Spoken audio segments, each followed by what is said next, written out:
Order! Order! You are an incorrigible delinquent at times. Behave yourself, man!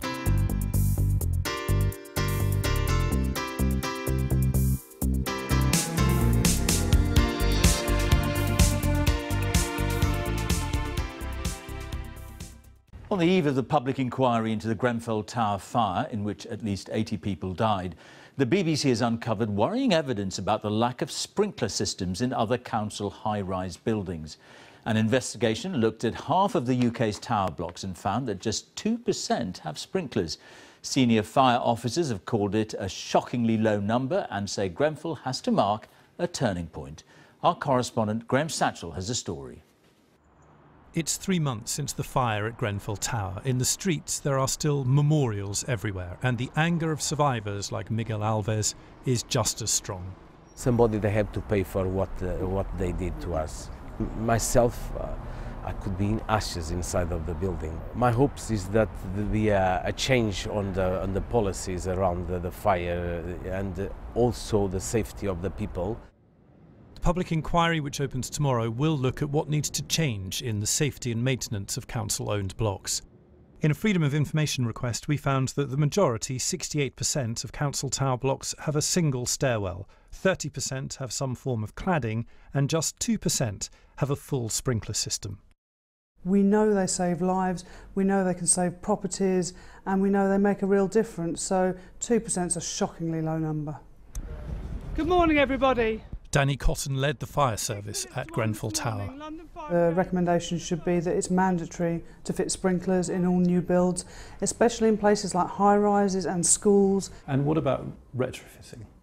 I support retrofitting clearly. You know, for me, where you can save one life, then it's worth doing. This can't be optional, it can't be a nice to have. This is something that must happen, and it's something that must be in place for the future to protect people.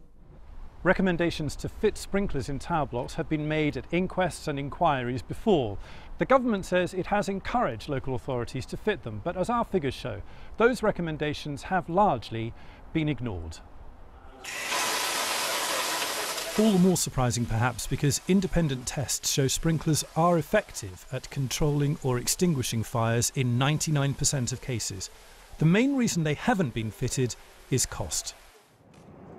In Croydon, for example, the local authority plans to retrofit 25 tower blocks with sprinklers. It'll cost £10 million. Who pays? Letters have gone backwards and forwards between the local authority and central government. We have asked the government to step in and fund the installation of sprinklers in our highest blocks. If they refuse to do that, we'll do it with or without, but it does mean that the long-term maintenance of our tenants' properties will suffer. The government says what happened at Grenfell Tower can never happen again and that it will consider the findings of the public inquiry. Every fire expert we've spoken to says Grenfell has to be a turning point and the recommendations this time must be acted on. Graham Satchell, BBC News. Only 2 people made it out alive from the 23rd floor, the very top of the Grenfell Tower, on June the 14th. As the fire spread up the building, the Nader family followed the advice they say they got from the fire service and stayed put. But just before 3 o'clock in the morning, as flames reached their floor and no one came to rescue them, 24-year-old Farhad decided to try to escape. He took his disabled mother on his shoulders and navigated the stairs through thick black smoke. His father said he would follow them out. He never did. This is their story.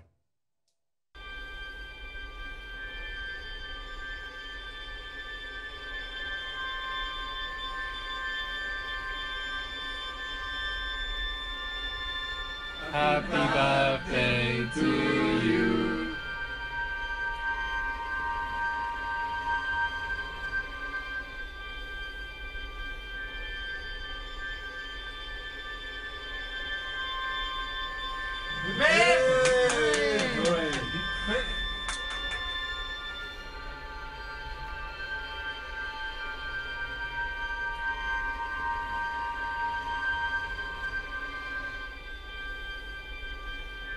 Make a wish first. We got ready for bed and my mum came in saying there's a sort of burning smell. We didn't think much of it. We couldn't see the fire at all. But then we saw our neighbours from downstairs running up, looking worried, banging on the doors, telling everyone to get out. And when we asked them what was going on, they said there's a fire and there's no way out. But while we were in the flat, we were on the phone to other neighbours that had already made it out of the building, or my school friends who lived around the tower. And they were right next to the fire brigade, and I was asking them what's the fire brigade instructing us to do. And they were just telling us they're on their way up, they'll come and get you soon. Just stay in your flats. 35 or 40 people came up and they said, the fire brigade told us, you have to go up, we sent for you a helicopter for rescue. There were helicopters up. I'm not sure how many, there was definitely more than one. But I honestly, I don't think that the fire brigade instructed anyone to go up to the roof. But these people that came up to your floor, you know, before you left, and you talked perhaps about 35, 40 people. Yeah. What happened to them? I don't know. This is my question. Where are they now? They're all missing. All missing. Or dead. I mean, the 4 people that came into our flat, they've all passed away. So. At what point did you decide, because I think it was you more than anybody in that flat, that you had to get out and go down? The fire had broken the windows of our flat and had come into the bedroom. My mum had said, I don't want to go through the pain of burning alive, I'm going to jump out of the window. And I said, okay, we need to at least try and get out. We thought that we were dead, 100% dead that night. And at that point I grabbed my mum, and because there was so much smoke, I didn't let go of her because I knew if I let go, I wouldn't be able to find her again. So I took her and we started feeling our way to the staircase. And also she couldn't walk very easily because she had had a problem, a medical problem before. I knew it would be difficult for her to go downstairs especially. So you had her around your shoulders? Yeah, I was carrying her weight above on my shoulders. Did you try to persuade your dad to come too? Yeah, my dad was actually very calm in the situation. He's not thinking he's dying or he's burning. Yeah, he was just looking out of the window. Well. Not fighting it? No. I called him so many times. He didn't say, I'm staying? I think he was trying to help the other neighbours who had come into our flat, the 4 ladies, to help them get out as well. He was always the sort of person who would try to help other people before himself. The smoke got so thick we couldn't see each other after. Once we got to the staircase, we were shouting his name, we were to see if he's behind us. Because when I told my mum we have to go out, I told my dad as well, I just shouted it out, okay everyone, we have to get out right now. So we assumed that my dad was behind us. Farhad didn't allow me to go back. There was no way we could go back. Yeah, we wouldn't be able to breathe if we went back. Yeah, and very difficult. He took me and hugged me. Every stairs he telling me, Mom, there is a stairs, be careful. We were stepping don't on worry. people and she was asking me, what are we stepping on? And I didn't want to scare her, so I was saying it's just the fire brigade's hoses that we're stepping on. But when I heard this sound of difficult breathing, I was feeling someone is there. I turned on my phone light.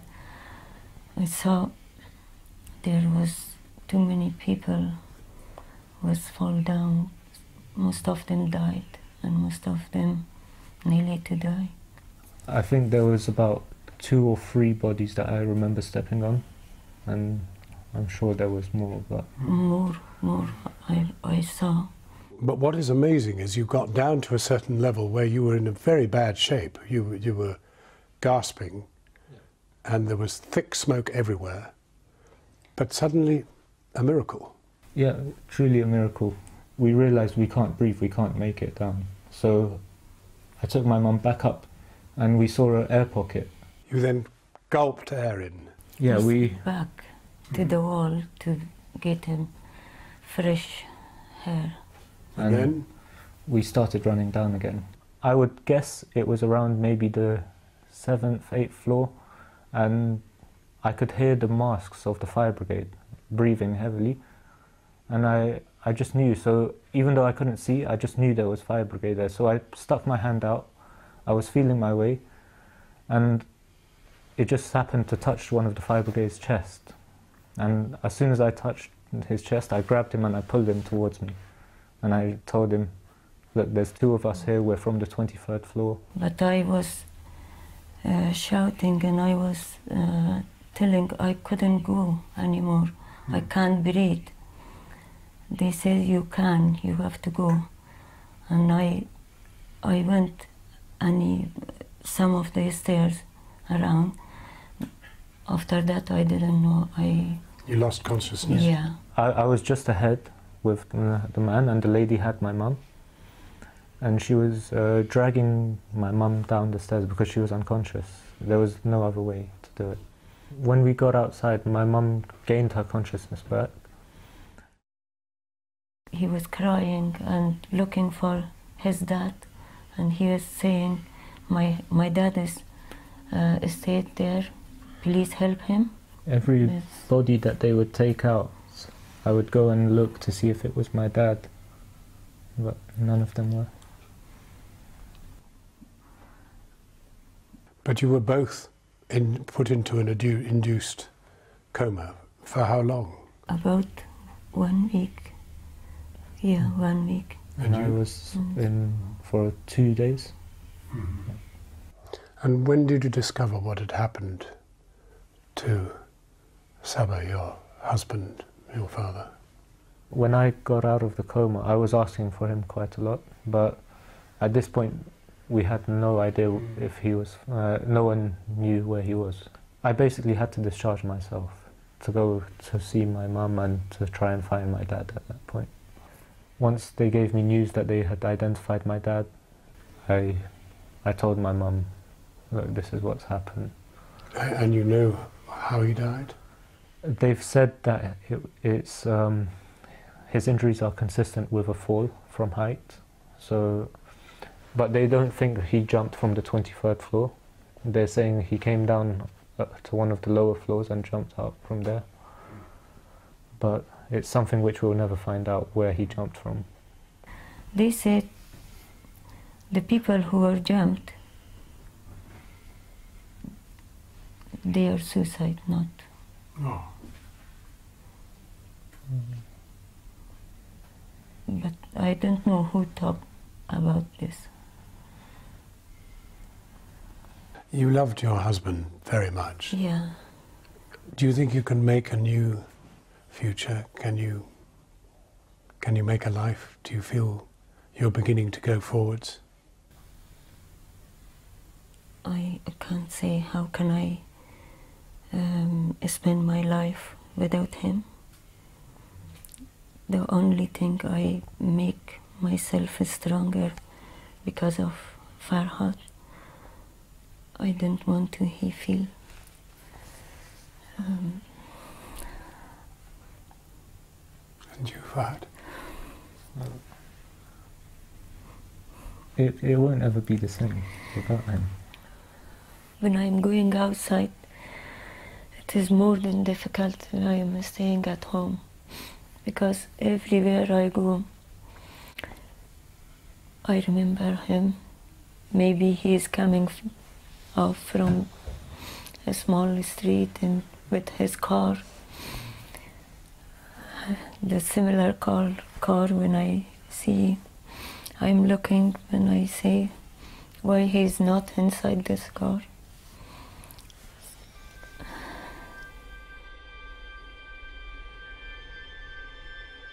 I had a dream, my husband, we were in the flat.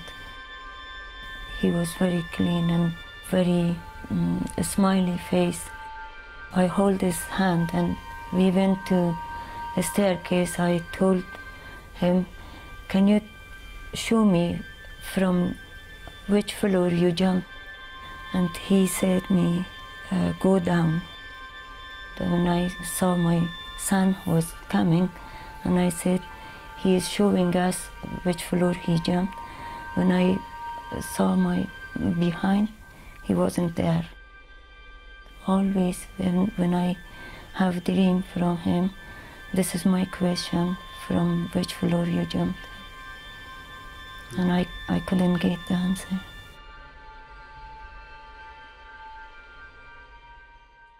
Farhad and Flora Neda speaking to me earlier, and tonight the London Fire Brigade have told us that they cannot go into details of what happened on the night of the Grenfell fire because of the ongoing investigations, but they have said that they do not use helicopters to conduct rescues from high-rise towers. Kathy. Thanks, John. Well, the Grenfell fire public inquiry opens tomorrow, exactly 3 months on from that tragic fire, which took at least 80 lives. It has been dogged by criticism from the very moment it was announced by the Prime Minister, just a week after the fire. The judge heading it, its remit, its powers, and the time it will take, all have been sources of controversy.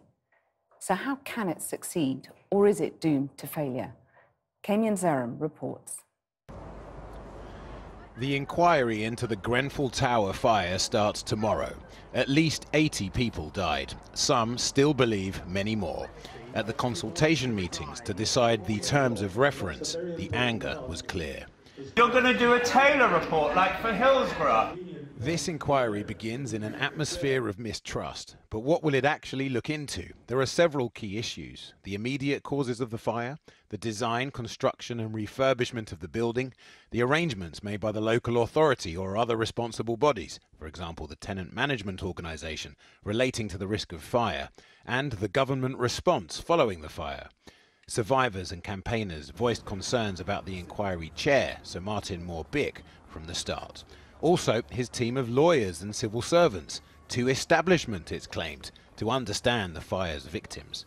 The inquiry can still appoint assessors, for example, social housing experts, but it hasn't done so yet. This community, working class white community, ethnically diverse community, were ignored for years. We must have people there who advise this judge about those issues. Without it, it is set up to fail.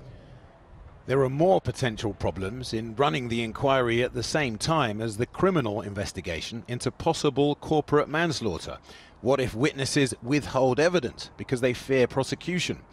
One suggestion is to offer what's called indemnity. This happened after the deadly Ladbroke Grove train crash.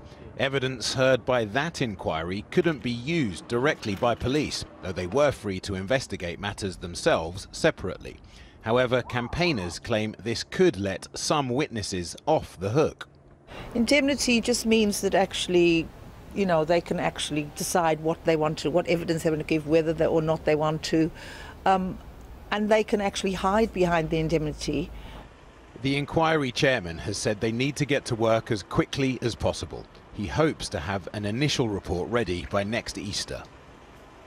Well, joining me now in the studio is Louise Christian, a human rights lawyer who represented victims of the Ladbroke Grove rail crash, which killed 31 people in 1999.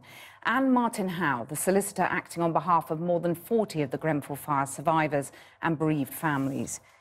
Martin Howe, just to reflect on that incredibly upsetting film that we've seen at the start of the programme, it's a very sensitive question, but should people who have jumped from a burning building be recorded as suicide victims? Not at all. I mean, the people who tragically died in that way had no choice. I mean, I know the family that we've just seen on that film, and I've seen the grief, the depth of grief that they're going through. And the father of the son and the husband, he was a hero. He was trying to help women who had come into their flats. He was trying to help them get out. It's clear that he attempted to get down the stairs, but as many people who died on the stairs, who knows, who can read his mind? But you know, my view, I think he's clearly come to a point where he either faces death on the stairs or makes this awful choice that he's forced into. Take the chance with that. For that family and for all the other survivors you're representing, what does the inquiry need to achieve? It needs to get to the bottom of what actually happened. It needs to uncover the truth. It needs to ensure that there is held to account, publicly held to account, those who made decisions that ended up with that building being wrapped in a toxic, inflammable blanket.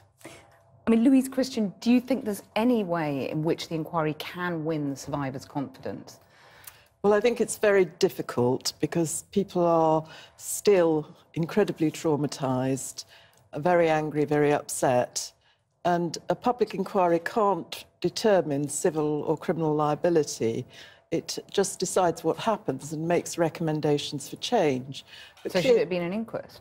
No, because an inquest would have to wait for the criminal investigation, and also an inquest is much more narrow in scope. I think there are problems about public inquiries since an act in 2005 that gave the government more say. But, I mean, what's really, really essential is that people in the country as a whole who live in tower blocks feel safe. I mean, that's absolutely the bottom line, even if the inquiry can't achieve everything that everybody wants. I mean, the judge, Sir Martin Moore Bick, has got a lot of criticism for being a sort of paid-up member of the establishment, but he has promised to appoint these assessors, who he said will be a diverse group of people. How crucial is that diversity, to make this work? Well, it needs to get the confidence of the public, and in particular, the community of North Kensington. I mean, that is a very diverse, multicultural, multi-religious community. So that needs to be reflected in those that are looking into these matters with the judge. I mean, there is a precedent, isn't there? I mean, Sir William Macpherson was, you know, he was a ceremonial guard for the Queen, so you can't get more establishment than that. And yet he recommended, you know, he made lasting changes, basically, to the police, didn't he, with his inquiry? I also think that his own viewpoint changed quite dramatically during that inquiry. I remember actually avoiding his judicial reviews days in the days when he sat as a judge. So I think that he himself was changed by it, and I think that can happen too. Do you think that could happen here, that the inquiry could evolve, the judge could evolve, it could be a success? Well, I think that the judge, he has a particular background. He will look at it meticulously, and needs to, and as sure as eggs are eggs, everyone who is watching this inquiry, both in the UK and internationally, will ensure that no stone is left unturned. I mean, whether it's Macpherson, you know, Bloody Sunday, Hillsborough, the child sexual abuse inquiries, they have difficult, troubled histories, don't they? Difficult gestations. How can this one avoid those pitfalls? Well, not all public inquiries have difficult periods. I have been involved in one or two that have been relatively successful. And I think that the inquiry teams made good steps in going out to meet the community and talking to people and in trying to reassure them. And I think there are limits to what they can do as a public inquiry, but I think within those limits, they are so far doing as good a job as they possibly can. What is the most important thing, in your view, to make this work? Well, I think there needs to be equality of arms. I think families like the Nedda family and the other survivors and other bereaved families need to be properly funded in this inquiry so that they can meet the teams of lawyers and experts that they'll be ranging against them from establishment companies and those who have other interests in this inquiry. So there needs to be a level playing field. That's very important. Martin Howe, Louise Christian, thank you very much for joining us. John. And we will bring you full coverage of the opening day of the Grenfell inquiry tomorrow, and we speak to the people who cannot escape living in the full shadow of the burnt-out tower. I don't let my mum look at it. I'll draw the curtains, or I'll tell her to go into the other room or to go in the front balcony. Because of her dementia, then she wants to know what happens, and it will come back to her that she saw it, and she, you know, she heard the voices and she heard the screams. Tomorrow the Grenfell Tower inquiry begins, chaired by Sir Martin Moore Bick, who had a rocky initial reception from some of the families affected by the fire. It has to work out exactly what specifically caused the fire 3 months ago. But it is an altogether bigger moment too, a detailed case study of how well our country works, particularly for those without the connections or the money to fix things in their favour. Under examination will be building and fire safety regulations, the response of the fire brigade and the responsiveness of the council to its own tenants' concerns, among many other things. And careful to dispel any suspicion of cover-up, it'll all be streamed live. We'll look at the hopes and fears people hold of the inquiry shortly. But we know many people think austerity was at root to blame. Our policy editor Chris Cook looks now at what we already know, including the startling fact that using combustible cladding on the building barely saved any money at all.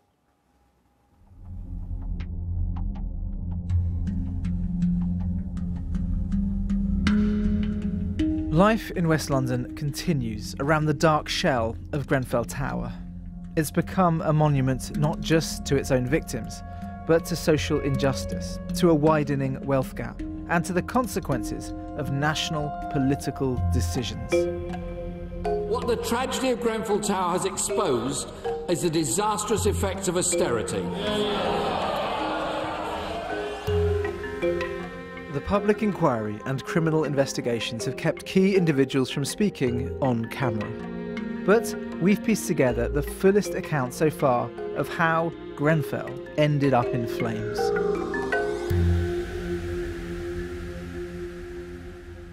One of the themes that emerged in the aftermath of the Grenfell Tower fire was the link between the disaster and austerity. That's an idea that was particularly galling given just how rich the Royal Borough of Kensington and Chelsea actually is. I'm here in Elm Park Gardens, which is a road about 3 miles south from Grenfell Tower on the other side of the borough. The average property price here is £1.8 million. But it's actually here that the real story of the Grenfell fire begins. You see, on this road, the council sold off a load of its property, including some of these basement flats. And they took £6 million from those sales. They added in £3 million from elsewhere, and they put that £9 million or so budget towards renovating and refurbishing Grenfell Tower. That refurbishment was supposed to make it a nicer, warmer place to live. Grenfell was selected by the borough and KCTMO, its tenant management organisation, to complete the renovation of buildings in this corner of the borough. They already had a new academy and a new leisure centre. Most of the work would be cladding the building. The style of cladding used at Grenfell Tower is known as rain screen cladding. What that means is they put up a layer of insulation on the outside wall of the tower, and then they protected it with an outer skin. In this case, it was aluminium panels. At Grenfell Tower, the type of insulation that they used was stuff like this. It's a combustible plastic foam. And what that means is, to use it safely, you have to box this stuff in with fireproof materials so that flames can't get to the insulation, and if they do get to it, so that fire can't spread. What that means is that if you're using this insulation, you have to have fireproof outer panels. But at Grenfell Tower, they didn't. They used aluminium panels that have a plastic polyethylene core. Flammable panels. A critical mistake. That type of aluminium cladding has been found on plenty of other high-rises. This is the Chilcots estate in the London Borough of Camden, and it plays a small but important role in the Grenfell Tower story. You see, Rydon, the developer, brought people from the KCTMO here to see what you could do to high-rises with cladding. These Camden towers also use polyethylene core aluminium panels. But unlike at Grenfell, the insulation underneath is completely fireproof. And unlike at Grenfell, the Camden cladding was installed at a time when these sorts of panels were relatively novel. In the years between the Chilcots renovation in 2006 and the start of the Grenfell works, concerns had started to arise about polyethylene core panels. They were key factors in fires at the Television Cultural Centre in Beijing, at the apartment building in Shanghai, at the Saif Belhassa in Dubai, at the Tamwil Tower in Dubai, and at the Mermoz Tower in France. It was known in the industry that these panels were a problem. In fact, by the time that Grenfell was being designed, the problems with polyethylene core cladding had become so clear that fire-resistant alternatives had already been developed and brought to market specifically for buildings like Grenfell. Furthermore, there was a major fire in Melbourne in late 2014. That came after they'd settled on polyethylene core cladding for Grenfell, but before work had started on the site. There was no shortage of warnings. So were they forced into this design by their budget? No. It's been revealed previously that in 2014 they changed the design from using non-combustible cladding to combustible cladding, saving £300,000. But Newsnight has estimates from builders indicating they could still probably have saved £240,000 and had fire-safe cladding that looked very similar to what went up. That's because the bulk of the saving came from just switching to a cheaper brand of panels. Changing to combustible cladding saved them just a further £60,000. £60,000 in a £9 million budget. That was easily affordable. For example, Newsnight seen quotes from the developer at the time which show that they believed they could save about £60,000 just by hanging the cladding on the building in a slightly different pattern. One major question for the inquiry will be why it is that the council's building control officers signed the works off. To pass a tall building with combustible insulation on it, they would need to be convinced that the proposed design boxes the insulation in safely, ideally with a test of the design in a fire lab. But we know no such test took place. They could also pass it as safe using engineers' reports based on previous test results for similar cladding combinations. But all of the accredited fire engineering companies have denied providing such a report. The borough is refusing to release the relevant documents on this, so we still don't know why it is that two very experienced building control officers signed Grenfell off as safe. Whatever the rationale, it was a catastrophic error. The inquiry will need to find out why it was made. Maybe austerity played a role in the inspector's workload. Austerity surely mattered in the council's treatment of residents before the fire and after. But remember, the council chose to spend money on Grenfell Tower, and the building could have been safely fitted out for the budget it was given. Chris Cook there, and Chris is with me now. Chris, I said the system is on trial to some extent as this inquiry starts. Whitehall must be bracing itself a bit for this. It absolutely is. I think there's been a lot of discussion about the inquiry in terms of what it's going to mean for Kensington and Chelsea, for the Conservative Party in Kensington and Chelsea, for the local residents, for the building industry. The extent to which that this inquiry is going to start looking into what policy has been on building safety, on social housing, it's a real minefield, because remember, they don't just have to look at, they're not just going to look at recent years, they're going to look deeply into what the Department of Communities and Local Government has done for a while, and we just don't know where this inquiry will end up. Thanks, Chris. Well, let's look ahead to that inquiry now, and I'm joined by Ismet Rawat, who's the co-founder of BME Lawyers for Grenfell. Now, that's a campaign group wanting to represent the victims and families of Grenfell Tower at the inquiry. But I'd like to start with Shah Aglani, who lost his mother and aunt in the fire. His mother lived on the 18th floor. His aunt was visiting, and they went up to the 23rd floor on that night. And Shah, you had the unbearable experience of talking to her on the phone as she succumbed to smoke. We're 3 months on now. Have you had any peace or recovery at all from that night? No, the nightmare continues as it was like the first night. For me, the end hasn't even begun yet. We're desperately seeking a beginning of an end. And hopefully this inquiry would start this beginning of an end. And I know a lot more of people I know who've lost their relatives also have not had a closure in any way. If anything, the wound is still open and deep. And we're desperately seeking answers. Right. And are you hopeful that the inquiry will get you some of those answers? There was quite a bit of suspicion among the families, wasn't there, at the beginning? We have a lot of suspicion at the moment. But we cannot let go of hope. Hope is all we have. we are looking out to kind of work with the judge and hopefully bring a closure to this for our own sake. But the inquiry has to be transparent. It has to be decisive. As they say, deception is enemy of trust. So for it to gain our trust, there should be no deception of any kind. You're going to go tomorrow, I think, to the first session. Yes, yeah? I will. Yeah.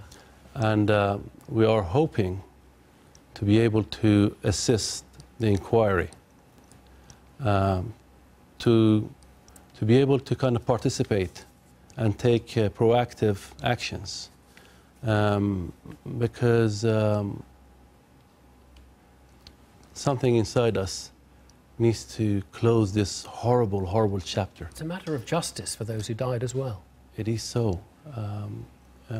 I lost my mother and my aunt, and I think I owe it to every single one of those people who died in that tower that night to bring justice to this. And we will not remain quiet. We will speak out when needed to be, and we will withdraw our support if we see the inquiry is going in the wrong direction. Right. But we will give the judge the benefit, and we hope him all the best. We'll see how it goes. Ismet, how typical is Shah's reaction of the tenants and the families that you've met? Well, Shah's, first of all, my deepest sympathies to you and to your family. The suspicion has been there from the outset. People have felt it was going to be a whitewash from the outset. Subsequent events haven't reassured them, I'm afraid. Have not? No. And what's your view as a lawyer? Because, you know, looking at this, the idea that there could be a major cover-up in front of so many of us, you know, do you believe that is possible? Do you think that the judge could cover something up or hide something or pull a fast one? I don't think the judge will cover something up or pull a fast one. I don't think he will do that. But the problem is, from the point that this incident happened, you can bet your bottom dollar that people in the local council were looking at their documents, were going through everything. So there was a window when documents could have been hidden, destroyed, etc. People are very suspicious because you've got things like the former chief executive is still on a six-figure salary despite having resigned. Yeah. You've got the head of the press team at the public inquiry now suddenly working for the borough, for RBKC. So tenants are residents and community survivors, their family members, they're seeing all these things. And you're worried about the level of representation they'll get. So that's why your group has said we want to be core participants in this on behalf of the families. Yes, so core participants receive disclosure prior to the inquiry. They're able to make representations and they're able to make opening and closing statements. A lot of these families are represented by solicitors, and those solicitors are there to represent their clients. A lot of the families still are not represented. We don't act for any individual families. But there's not a collective voice, legal voice for the families as a whole. No, there's Justice for Grenfell, who've been doing a lot of work. Grenfell Legal Support, who are helping people navigate instructing solicitors, but we're the only collective and voluntary legal organisation. Very briefly, Shah, Chris Cook's report said that they didn't save any money by buying this cheaper cladding, by buying this combustible cladding. How does that make you feel? Well, as a whole, it's this weakening and lengthening chain of responsibility for upholding and enforcing regulations was the responsibility of people who were in charge. That should be examined, and people who were in charge should be brought to account, whether they saved money or not. That is the purpose of the inquiry. We'll see how it progresses. Shah and Ismet, thank you both. Thanks very much. Thank you.